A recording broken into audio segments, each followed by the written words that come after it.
m'appelle Adrien Lagarde et je suis régisseur son. Principalement, je suis régisseur son de tournée avec un groupe, The Ladies Ball Breaker. C'est un show ACDC féminin. Je tourne avec elle un peu partout en France et en Europe. En gros, j'accompagne ce groupe sur toutes ses dates de tournée. Et mon but, c'est de faire en sorte que le son de ce groupe soit toujours à peu près le même d'un lieu à l'autre, de respecter au maximum l'état d'esprit musical et artistique du projet. Je suis régisseur dans une salle à Montpellier aussi, qui s'appelle Trioletto. C'est une petite salle qui est gérée par le Crous. Et là, du coup, je suis en fixe dans cette salle. Je m'occupe d'accueillir tous les artistes et techniciens qui peuvent venir dans cette salle et qui ont besoin du son. Je m'occupe aussi de la maintenance, de faire évoluer le lieu, quoi. Et après, je suis aussi régisseur de tournée avec d'autres groupes, soit qui tournent moins, soit qui tournent beaucoup, mais je n'ai pas assez de disponibilité, donc du coup, on est plusieurs à se partager le taf. C'est quoi la question déjà?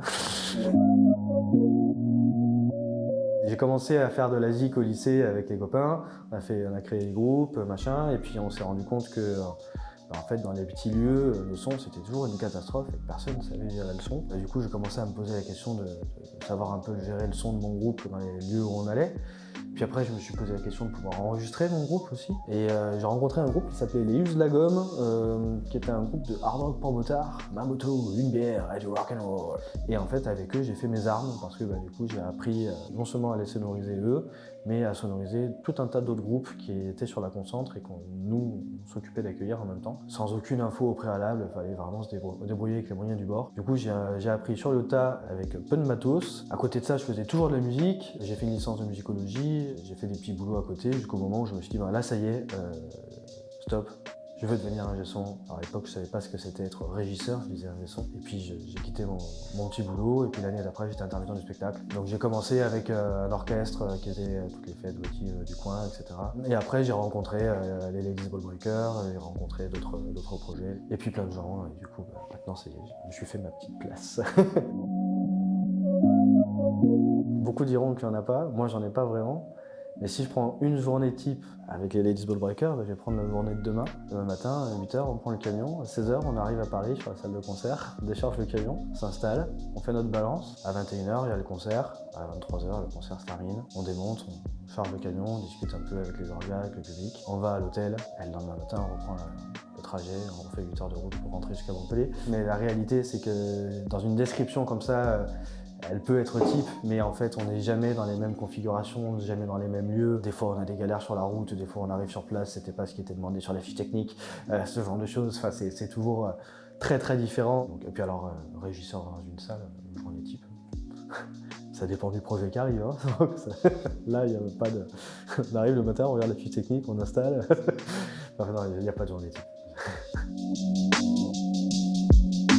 Avec les Banana Jug et leur propre structure à elles aussi, enfin leur propre label plutôt. Comme je disais, le groupe Ladies Ball Breaker qui a sa propre production qui s'appelle Les Army Rock. Je suis très souvent le régisseur son des événements culturels du Crous aussi du coup. Puis après ensuite c'est extrêmement varié. Ça peut être des prestataires comme IDSN par exemple, qui fait de l'événementiel, PACS, S-Group, Victoire 2 par exemple, bon, ça reste très ponctuel. Ah, j'ai perdu le nom là, Altropisme, ce genre de choses. Et sinon aussi, je suis intervenant formateur dans Porte SV, donc une formation du coin, technicien spectacle vivant.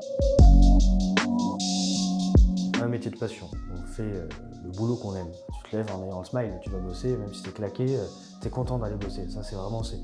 Je pense que c'est le plus prédominant que tout le monde devrait chercher dans son travail, c'est de trouver un moyen d'aimer son travail. Et là, c'est plus qu'aimer son travail, c'est une passion. Les moins, éventuellement, c'est que justement, des fois, en transformant une passion en travail, ça peut rendre la chose rébarbative. Mais ça, c'est une question de gestion personnelle pour pas se dégoûter du métier, quoi. Et sinon, moi, dans mon cadre où je passe ma vie en tournée, je dirais que les moins, c'est éventuellement la difficulté d'une gestion de vie de famille. Forcément, tu es beaucoup sur la route, donc c'est plus difficile pour faire garder les gosses, ce genre de choses. Bon, moi, j'ai pas d'enfants, mais je vois avec les copains qui en ont, c'est une organisation, mais c'est rien d'insurmontable.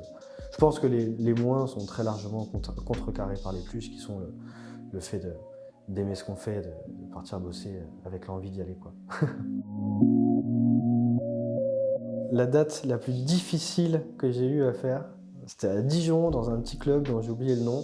C'était avec les Ladies Ball Breaker, une petite salle. Il faisait une chaleur insupportable. Je faisais le son avec ma tablette. Je transpirais tellement que je pouvais plus toucher la tablette, ça ne répondait plus. J'ai passé les 3/4 du concert à résoudre des problèmes en étant incapable de me rendre compte de ce qui se passait. Mais le public était chaud bouillant. Personne n'a capté qu'il y avait des problèmes, tout le monde était à fond. Et du coup, en fait, c'est ce qui fait que tu tiens. C'est l'une des rares dates où je me suis dit, stop, je sors fumer une clope, j'en peux plus. Non, je suis resté jusqu'au bout parce que le public, il te tient en fait. Et le groupe, on a chié de ouf et pourtant, c'était la tenue quoi. Donc c'était vraiment la date de l'enfer et pourtant une date mémorable parce qu'en fait, on fait ces métiers-là aussi pour le public quoi. Et là, le public nous l'a bien rendu quoi.